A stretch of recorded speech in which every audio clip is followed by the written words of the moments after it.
اعوذ باللہ من الشیطان الرجیم بسم اللہ الرحمن الرحیم۔ السلام علیکم خواتین و حضرات، اللہ تبارک و تعالیٰ کا شکر ادا کرتے ہیں کہ اللہ تبارک و تعالیٰ نے ہمیں اسلام اور ایمان کی دولت سے نہ صرف نوازا بلکہ ہمیں ایک ایسا دین عطا فرمایا کہ جس دین نے ہمیں زندگی کے اعلیٰ ترین مقاصد سے بھی ہمکنار کیا اور اسی دین نے ہمیں آداب زیست اور آداب بندگی بھی سکھائے۔ دین اسلام ہمیں ہر چیز کا سلیقہ سکھاتا ہے، ہمیں کیسے کھانا ہے، کیسے پینا ہے، کیسے اٹھنا بیٹھنا ہے، کیسے لوگوں سے تعلقات قائم کرنے ہیں، تجارت کیسے رکھنی ہے، سیاست کیسے رکھنی ہے، معیشت و معاشرات سے لے کر ایک دوسرے سے انٹریکشن کے طریقے، ہر چیز ہمیں دین اسلام نے سکھائی۔ ہم اللہ رب العزت کا شکر ادا کرتے ہیں کہ اللہ تعالیٰ نے ہمیں ایسا عظیم دین عطا فرمایا۔ آج کی ہماری گفتگو کا موضوع ہے گفتگو کے آداب، یعنی کس طرح آپس میں باہم جو ہے وہ کنورسیشن کی جائے، کس طریقے سے گفتگو کی جائے، اس کے آداب اسلام نے ہمیں کیا بتائے، قرآن نے ہمیں کیا بتائے، نبی اکرم صلی اللہ علیہ وآلہ وسلم کا کیا طریقہ تھا۔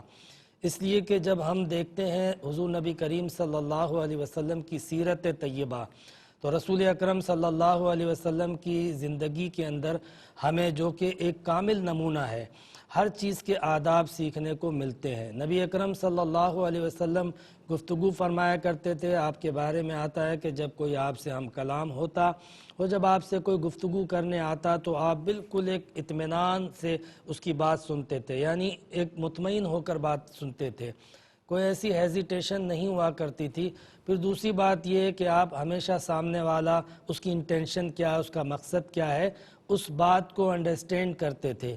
پھر تیسری بات یہ ہے کہ جب خود رسول اکرم صلی اللہ علیہ وسلم جب بات فرماتے تھے تو ایک تو بڑے اچھے انداز سے بات کرتے، دوسرا بڑی معروف بات کرتے، تیسرا بڑی سچی اور پکی بات کرتے تھے۔ پھر نبی اکرم صلی اللہ علیہ وسلم کا جو انداز گفتگو تھا اس کے اندر ایک شائستگی نظر آتی تھی، اس کے اندر ایک جو ہے وہ پرفیکشن نظر آتی تھی، ایک ماڈریشن نظر آتی تھی کہ نبی اکرم صلی اللہ علیہ وسلم کوئی گفتگو ایک اعتدال سے ہٹ کے نہیں کرتے تھے، گفتگو کو لپیٹ کر اور گول گھما کے اس طرح کی باتیں نہیں کرتے تھے، کیٹاگوریکل اور ٹروتھ فلی بات کرتے تھے، بیوٹیفلی بات کرتے تھے۔ نبی اکرم صلی اللہ علیہ وسلم کا جو انداز تکلم تھا، آپ کی جو گفتگو کے آداب تھے وہ بڑے ایفیکٹو تھے، یعنی اثر انداز ہوتے تھے، لوگوں کو اس بات میں کچھ سچائی، کچھ حقیقت اور اس کی تاثیر باقاعدہ جو ہے وہ محسوس ہوتی تھی۔ یہ رسول اکرم صلی اللہ علیہ وآلہ وسلم کے بات کرنے کے آداب تھے کہ شائستگی بھی نظر آئے گی، نرمی بھی نظر آئے گی، کلیئرٹی بھی نظر آئے گی، سچائی بھی نظر آئے گی۔ حضور نبی کریم علیہ السلام اچھے انداز سے بات کرتے تھے۔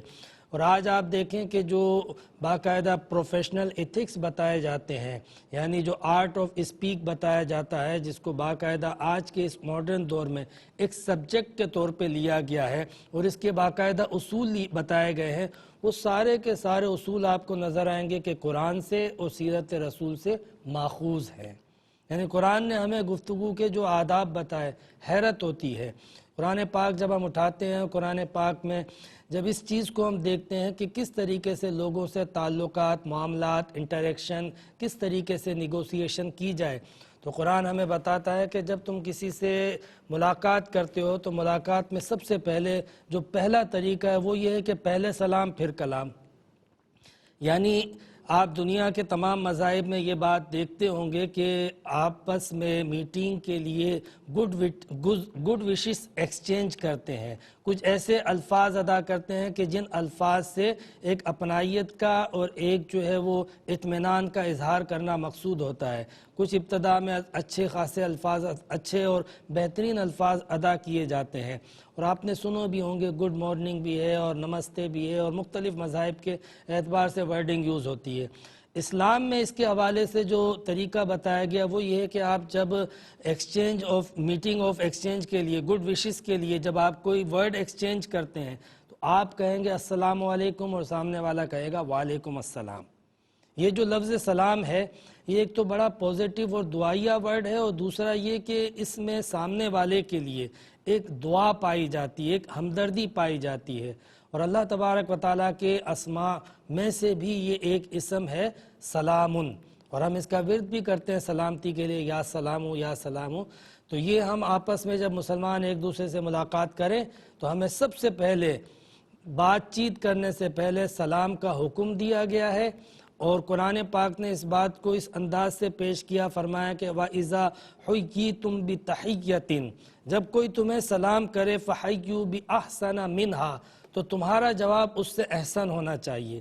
یعنی اگر ایک شخص کسی محبت کا اور اپنائیت کا اظہار کرے تو اس محبت اور اپنائیت کا جواب اس سے بڑھ کر محبت اور اپنائیت سے ہونا چاہیے۔ یہ ہمیں سب سے پہلا ادب سکھایا جا رہا ہے۔ ایسا نہ ہو کہ ایک شخص تو بڑے پرجوش انداز کے ساتھ، بڑے مذہبی عقیدت کے ساتھ جو ہے وہ آپ کو سلام کرے، اور آپ جو ہے وہ منہ پھیرتے ہوئے وعلیکم کہہ دیں، وعلیکم السلام کہہ دیں، اور پوری طریقے سے پرجوش ہو کر آپ اس کو جواب نہ دیں۔ یہ نبی اکرم صلی اللہ علیہ وسلم کی سنت کے خلاف ہے۔ اور قرآن نے ساتھ میں کہا اور ردوہا، کہ اگر تم اس سے بڑھ کے سلام اور محبت نہیں پیش کر سکتے ہو تو کم سے کم اتنا ضرور کرو جتنا سامنے والے نے کیا ہے، اس سے کم نہیں ہونا چاہیے۔ یعنی یہاں تو پہلا یہ ہے کہ فَحَيُّوا بِأَحْسَنَ مِنْهَا، کہ آپ کا جو انداز ہے وہ اس سے زیادہ بہتر ہونا چاہیے، اور اگر اس سے زیادہ بہتر نہ ہو تو کم سے کم اس کے برابر ضرور ہونا چاہیے۔ یہ پہلا ادب تھا۔ پھر قرآن پاک جو ہے وہ گفتگو کے حوالے سے جو سب سے پہلی جو ہمیں قدر بتاتا ہے وہ کہتا ہے کہ وَقُولُوا لِلنَّاسِ حُسْنًا، کہ لوگوں کے ساتھ جو ہے وہ اچھی بات کرو۔ یہ پہلی بات ہے قرآن کے حوالے سے جو ہمیں گفتگو کے آداب میں سکھائی گئی ہے۔ اس پر میں کلام کروں گا، پہلے کالر کو شامل کرتے ہیں۔ السلام علیکم ورحمۃ اللہ۔ وعلیکم السلام ورحمۃ اللہ وبرکاتہ۔ جی فرمائیے۔ جی میرا سوال یہ ہے کہ جس طرح ایک مطلب کہ لڑکے کے جو حقیقہ کہتے ہیں اس کے دو حصے ہوتے ہیں، تو اگر ہم ایک بیل میں دو حصے ڈالیں تو اس طرح لڑکے کا حقیقہ ہو جاتا ہے؟ ٹھیک ہے، حقیقہ نہیں ہوتا، عقیقہ ہوتا ہے، میں انشاءاللہ عرض کرتا ہوں۔ ٹھیک ہے، انشاءاللہ میں عرض کرتا ہوں۔ میں عرض کر رہا تھا کہ قرآن نے جو ہمیں سب سے پہلی بات ذکر کی کہ آپ کی بات جو ہے وہ وَقُولُوا لِلنَّاسِ حُسْنًا، سورہ بقرہ میں یہ بات ہمیں بیان فرمائی کہ حسنہ کا مطلب یہ ہوتا ہے کہ لوگوں کے ساتھ جب آپ کلام کرو تو بڑے اچھے انداز سے، بڑے اچھے مزاج کے ساتھ اور خوبصورت انداز کے ساتھ بات کرو، منہ چڑھا کے، بگاڑ کے اور بہت زیادہ جو ہے وہ کسی کے ساتھ جو ہے وہ مس بیہیو کر کے بات چیت نہ کرو۔ دوسری بات قرآن پاک میں سورہ نساء میں کہی گئی، اللہ رب العزت نے فرمایا وَقُولُوا لَهُمْ قَوْلًا مَعْرُوفًا، کہ جو بات آپ کہو وہ بڑی معروف ہونی چاہیے، ایک مجہول اور ایک ان نون بات نہیں ہونی چاہیے۔ معروف کا مطلب یہ ہوتا ہے کہ جو عرف میں بات کی جاتی ہے وہ بات کی جائے، یعنی آپ کے جملے، آپ کے الفاظ، اس کا چناؤ بڑا سمپل اور آسان ہونا چاہیے۔ ایسا نہ ہو آپ مشکل بات کہو یا ایسی اجنبی بات کہو جو اس عرف کے بالکل اگینسٹ ہو، اس عرف کے، اس معاشرے کے، اس سوسائٹی کے رسم و رواج اور افہام و تفہیم کے بالکل برخلاف ہو۔ میں انشاءاللہ عرض کرتا ہوں، ایک کالر کو مزید شامل کرتے ہیں۔ السلام علیکم ورحمۃ اللہ۔ وعلیکم السلام ورحمۃ اللہ۔ جی فرمائیے۔ جی اگر غیر مسلم ہمیں سلام کر رہے ہیں، مطلب پورا السلام علیکم کی طرح، تو کیا ہمیں وعلیکم السلام ہی کہنا ہے؟ ٹھیک ہے، میں عرض کرتا ہوں جی اور انشاءاللہ۔ بھی کوشچن، جی جیسے فرض نمازوں کے آخر کے جو 2 نفل ہیں، کیا ہم ان کو مطلب جلدی میں چھوڑ سکتے ہیں اگر کبھی ہو، یا بیٹھ کے پڑھ سکتے ہیں؟ فرض اور نمازوں اگر کی کس کی 2 نفل؟ جی آخر جیسے ظہر کے، مغرب اور عشاء کے آخر کے 2 نفل ہوتے ہیں۔ اچھا ٹھیک ہے، میں عرض کرتا ہوں۔ ٹھیک ہے جی نیکسٹ کوشچن یہ ہے، مطلب اگر نماز قضا ہو جائے، جیسے اثر قضا ہوگی، تو مغرب کے فوراً بعد ہمیں اس کی قضا پوری پڑھنا ہے یا کیسے پڑھنا ہے؟ ٹھیک ہے، میں عرض اور کرتا ہوں۔ جی اور جو شکرانے کے مطلب نفل ہوتے ہیں، کیا ہمیں وہ 4 کے سیٹ میں پڑھ سکتے ہیں ہم، اور کیا بیٹھ کے پڑھ سکتے ہیں؟ شکرانے کے نوافل جی 4 کر کے پڑھ سکتے ہیں، مطلب 2 کی بجائے 4 کر کے۔ اچھا، آپ نے جو ہے وہ اردو میں انگلش کا ورڈ ڈال دیا، مجھے سننے میں توڑ کے آیا۔ ٹھیک ہے، میں عرض کرتا ہوں 4 رکعت کر کے اس کے حوالے سے بات کرتا ہوں۔ ایک کالر اور ہمارے ساتھ ہیں انشاءاللہ۔ السلام علیکم۔ ہلو السلام علیکم۔ جی مفتی صاحب 3 سوال ہیں۔ پہلا سوال یہ ہے کہ اگر ہم کھانا کھا رہے ہوں، اس دوران کوئی سلام کر دے تو کیا ایسا سلام کا جواب دینا واجب ہوتا ہے؟ ٹھیک ہے۔ اور دوسرا سوال یہ، اگر کسی خاتون کو کوئی غیر محرم آ کے سلام کرے تو کیا اس سلام کا جواب دینا واجب ہوگا یا نہیں؟ ٹھیک ہے۔ اور لاسٹ یہ کہ چھوٹے بچے جو سلام کرتے ہیں گھر میں آتے جاتے، کیا ان کے سلام کا بھی جواب دینا واجب ہوتا ہے؟ ٹھیک ہے انشاءاللہ عرض کرتا ہوں میں. ماشاءاللہ موضوع سے متعلق کافی سوالات آئے ہیں اور اس پر بھی ہم جوابات بھی دیں گے اور موضوع پر بھی بات کریں گے، لیکن اس سے پہلے ہم لیتے ہیں ایک مختصر سا بریک.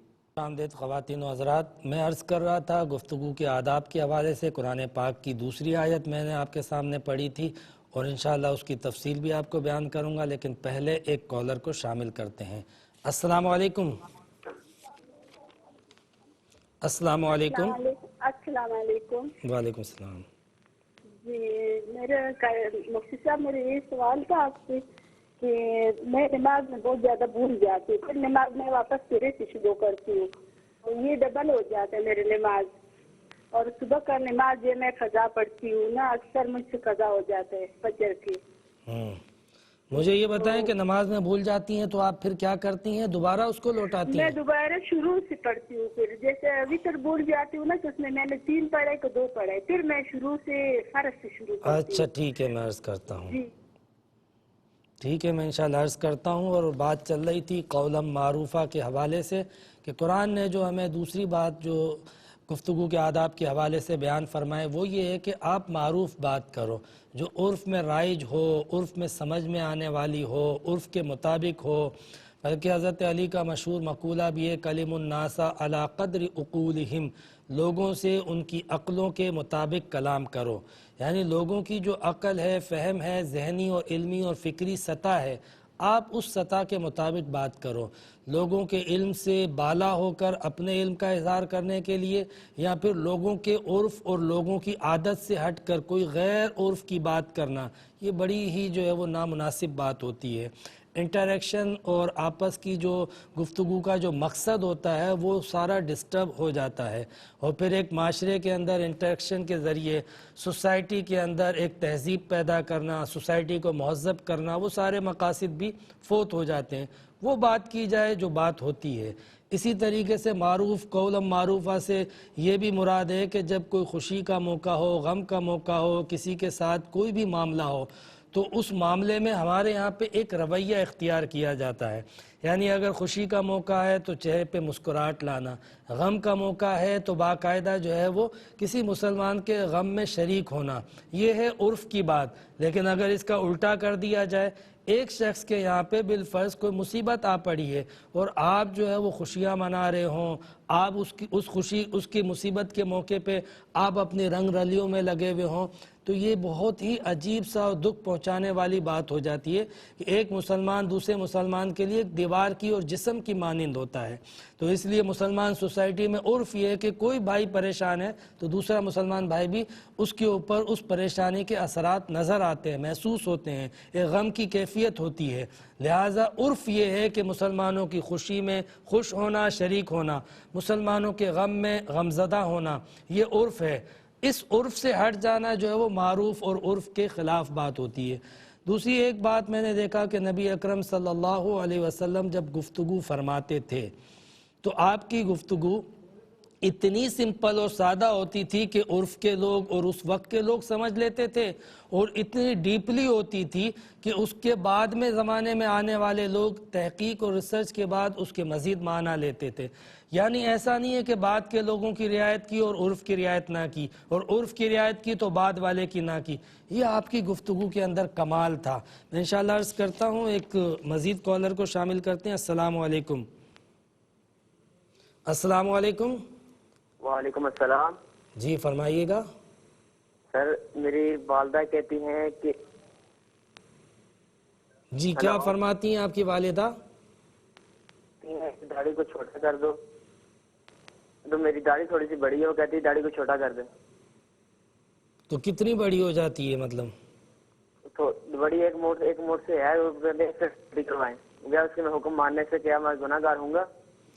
مطلب ایک مجھ سے بھی چھوٹی کرنے کا حکم دیا جا رہا ہے یا ایک مجھ سے بڑی؟ ایک موٹ سے بھی چھوٹی حکم کا حکم دیا ہے. ٹھیک ہے ٹھیک ہے، میں انشاءاللہ عرض کرتا ہوں. ایک مزید کالر ہمارے ساتھ ہیں. السلام علیکم. وعلیکم السلام. جی فرمائیے فرمائیے. مجھے یہ پوچھنا ہے کہ ہمارے ہاں ایک نان مسلم پرسن ہے تو وہ اسٹاک مارکیٹ میں پیسہ لگا رہے ہیں، بقول ان کی کہ وہ کرنسیوں کا کاروبار کریں گے اور کیا ہم ان کے تھرو یہ پیسہ لگا سکتے ہیں؟ انویسٹمنٹ کرنی ہے یا کیا لگانا ہے؟ کیا کہہ رہی ہیں؟ اسٹاک مارکیٹ میں کیا کرنا ہے؟ 2 کرنسیوں کا بزنس کریں گے اور انویسٹمنٹ کر دی ہے، اور ہم جب چاہیں ہم اپنا پیسہ نکلوا بھی سکتے ہیں اور ہمیں ویکلی پروفٹ بھی ملے گا۔ آپ کا سمپل سوال کا خلاصہ یہی ہے کہ کوئی شخص ہے، وہ چاہے جو بھی ہے، کیا ہم اس کے ساتھ جو ہے وہ اسٹاک مارکیٹ میں انویسٹمنٹ کر سکتے ہیں کہ نہیں، یہی سوال ہے؟ جی بالکل، وہ نان مسلم ہے۔ ٹھیک ہے، وہ ٹھیک ہے، بالکل میں عرض کرتا ہوں۔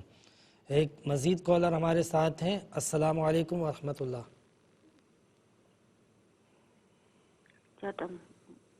جی فرمائیے گا۔ جی بھائی، میں جب نماز پڑھتی ہوں نا تو میری نمازی نماز کے آگے آ جاتی ہے تو میرا سجدہ نہیں ہو پاتا ہے۔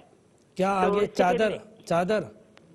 نہیں، نمازی میری پوتی، ٹھیک بیٹی کی بیٹی جو ہے نا، وہ تو میں نے سجدے نہیں کیے، پھر کیا اس کے لیے مجھے دوبارہ نیت باندھنی پڑے گی یا پھر وہ جیسے آپ بتا دیں؟ ٹھیک ہے، میں عرض کر دیتا ہوں انشاءاللہ، میں عرض کر دیتا ہوں۔ اور ہم گفتگو کر رہے تھے کہ قولم معروفہ کہ نبی اکرم صلی اللہ علیہ وسلم جب بات کرتے تھے تو آپ کی بات جو ہے، آپ کی گفتگو، یعنی آپ اتنا ڈیپلی اسپیک کرتے تھے اور اتنا آپ کا گفتگو جو ہے وہ سیفلی اور پرفیکٹلی ہوتی تھی کہ جس عرف اور جس معاشرے سے مخاطب ہوتے تھے اس کا وہ اپنے طور پہ مفہوم لیتے تھے اور وہ بات سمجھ جاتے تھے، اور وہی الفاظ آگے چل کے نئے عرف کے لیے، نئے معاشرے کے لیے، دور جدید کے لیے ایک نئے معنی کے ساتھ اجاگر ہوتے تھے۔ یعنی یہ نبی کریم علیہ السلام کی گفتگو کا خاصہ تھا۔ تو اگر ہماری گفتگو میں اتنا کمال نہ بھی ہو، کم سے کم اتنا ہو کہ جو ہمارے سامنے سن رہا ہے، جس سے ہم مخاطب ہے، وہ سمجھ جائے کہ ہم کیا کہنا چاہ رہے ہیں۔ ایسی بات نہ کریں جو بالکل غیر معروف ہو، مجہول ہو، ان نون ہو، اسٹرینج ہو، اجنبی ہو، ایسی باتیں نہیں کرنی چاہیے۔ جو عرف میں ہے، جو بات معقول ہے، وہ بات کرنی چاہیے۔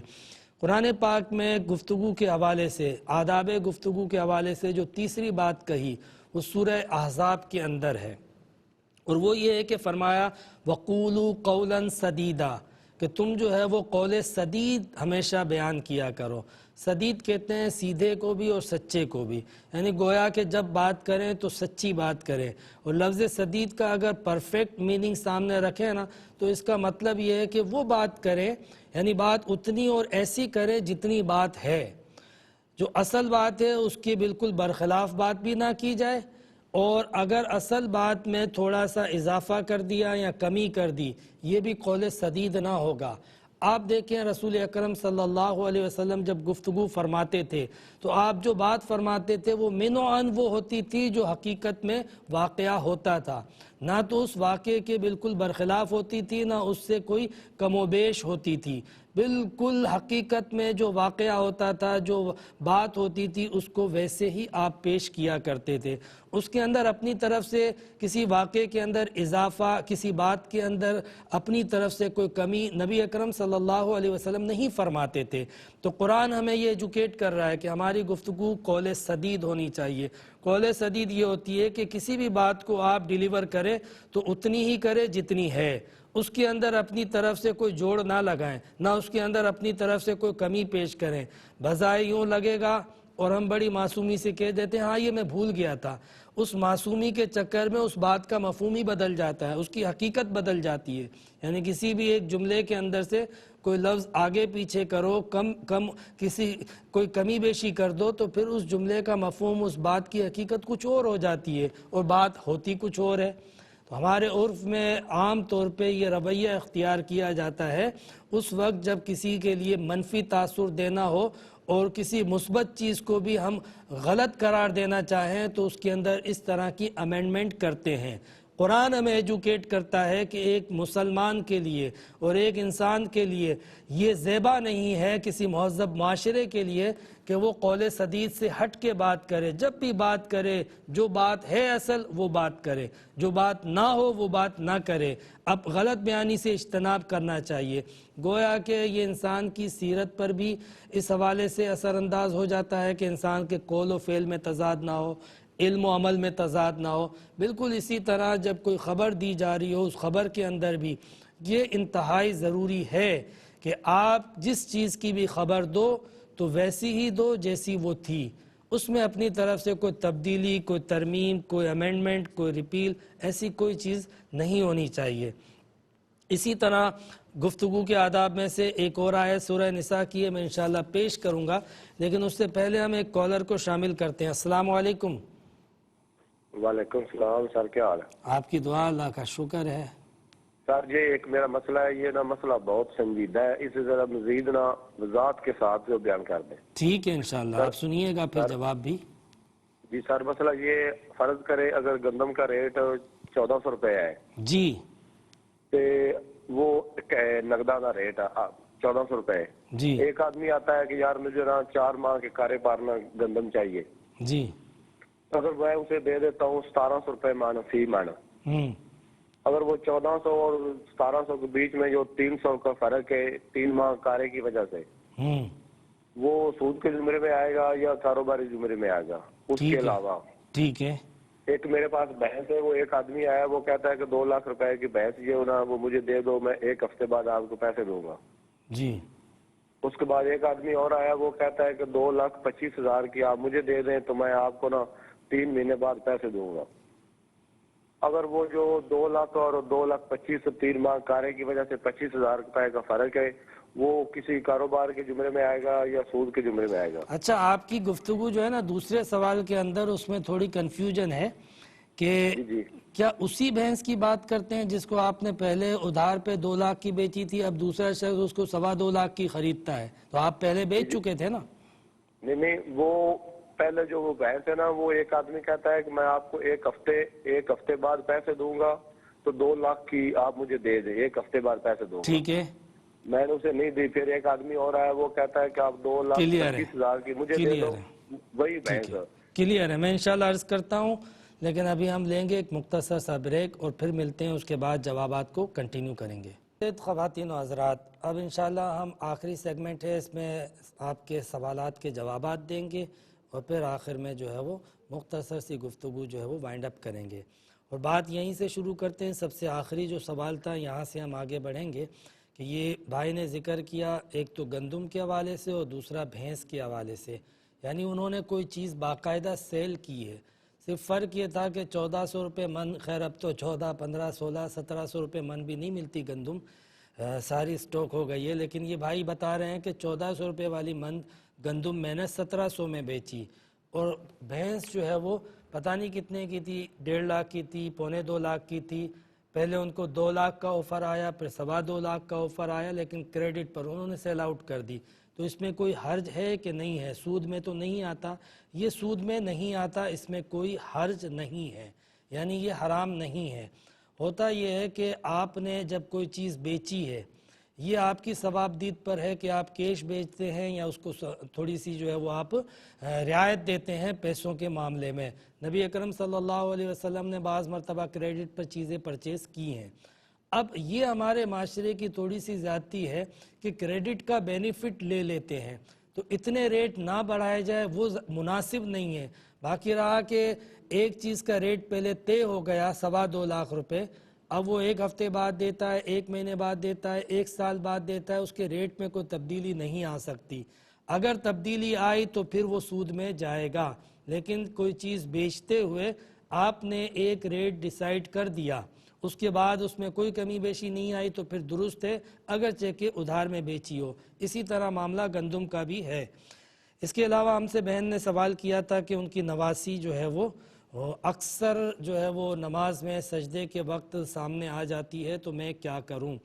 دیکھیں، یہ عموماً ہوتا ہے، نبی اکرم صلی اللہ علیہ وسلم نماز پڑھتے تھے تو شہزادے جو ہے وہ آپ کے سجدے میں اوپر آ کے سوار ہو جایا کرتے تھے، اور حضور علیہ السلام جو ہے وہ شہزادوں کے لیے اپنے سجدوں کو طویل فرما دیا کرتے تھے۔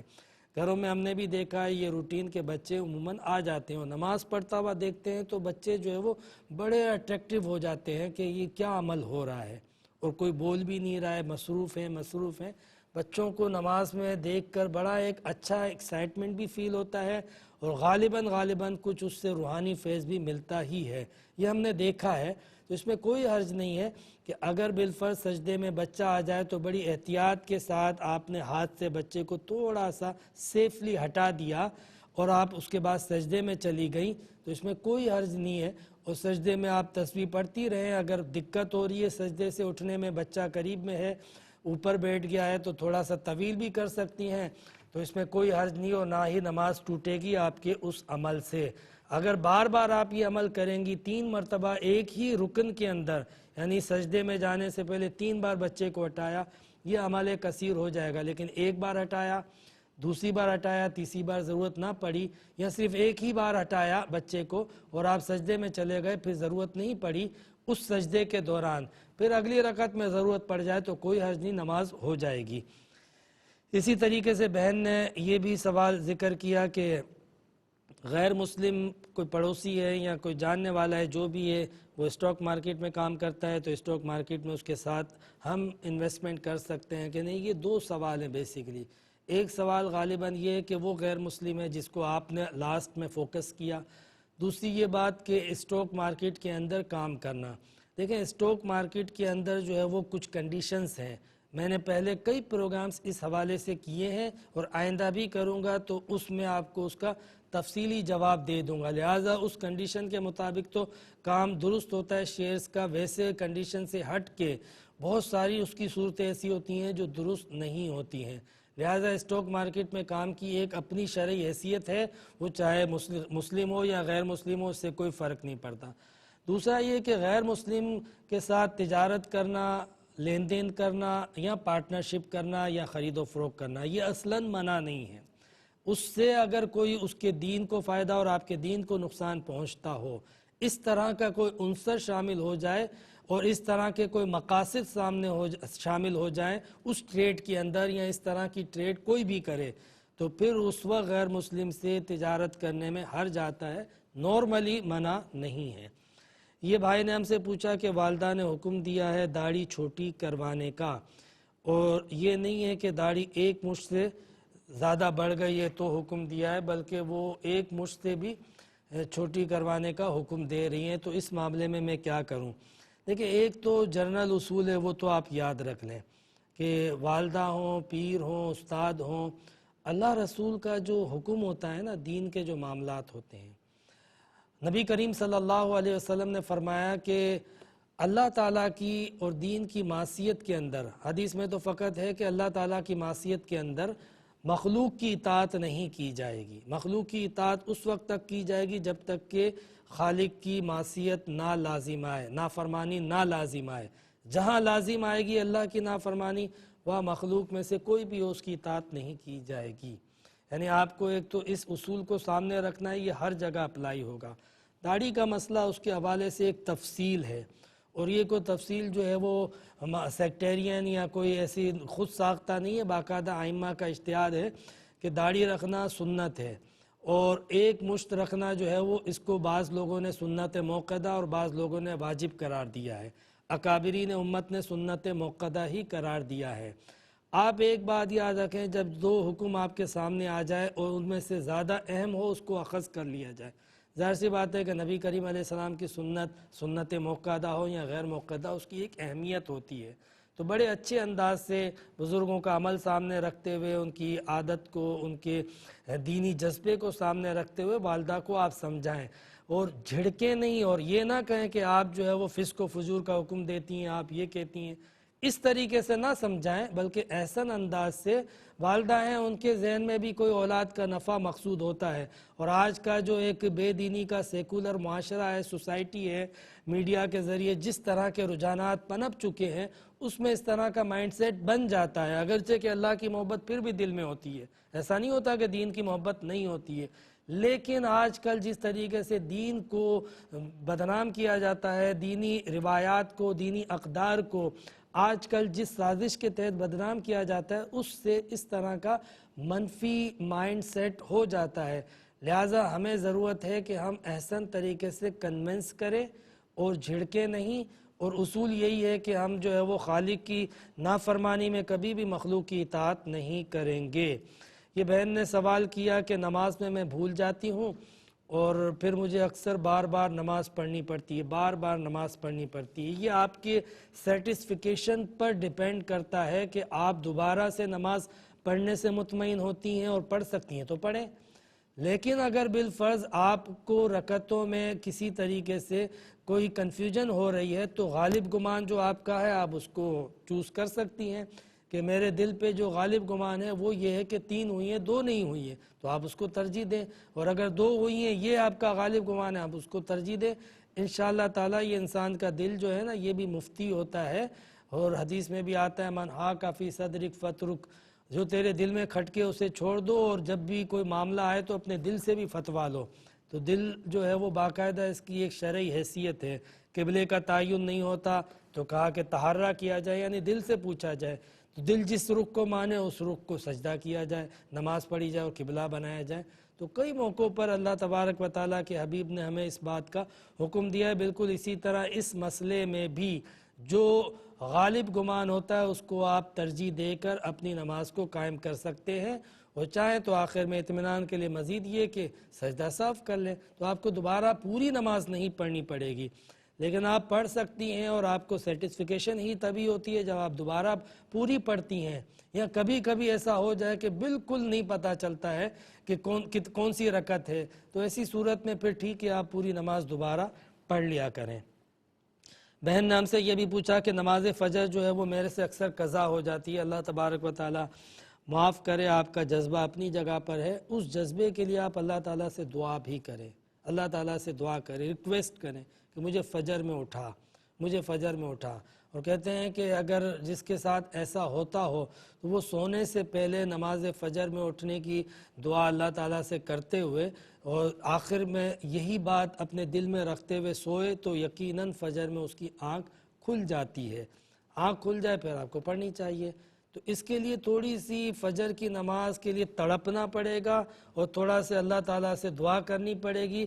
تو حدیث میں آتا ہے من جدہ وجدہ، آپ جس کی کوشش کرو گے اس کو پا لو گے۔ ہمیں تھوڑی کوشش میں کہیں کمی رہ جاتی ہے، اس لیے وہ چیز ہم اس چیز سے محروم ہو جاتے ہیں۔ ہمیں تھوڑی اپنی سی تڑپ اور بڑھانی ہے، کوشش اور بڑھانی ہے۔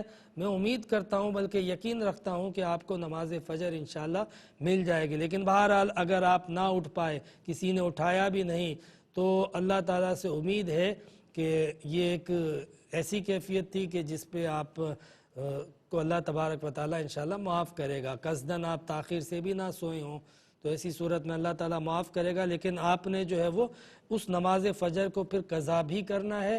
اور جب بھی آپ کی نمازیں جو ہے وہ دن میں قضا ہو جائیں تو ان قضا نمازوں کو آپ نے فوراً ہی ادا کرنا ہوتا ہے۔ مغرب کے بعد ضروری نہیں ہے، مغرب سے پہلے بھی، اور مغرب کے بعد بھی پڑھ سکتے ہیں، اور عشاء کے بعد بھی پڑھ سکتے ہیں، اور ظہر کے بعد بھی پڑھ سکتے ہیں۔ تو کوشش کریں جس دن کی نماز ہے اس وقت سے تو گئی، اب اس دن سے نہ جائے، اس دن تو کم از کم پڑھ لیں۔ عقیقے میں اگر 2 حصے ہوں تو ایک حصہ ایک جانور یا بیل میں سے ہو اور دوسرا دوسرے میں سے ہو تو اس میں کوئی حرج نہیں ہوتا ہے۔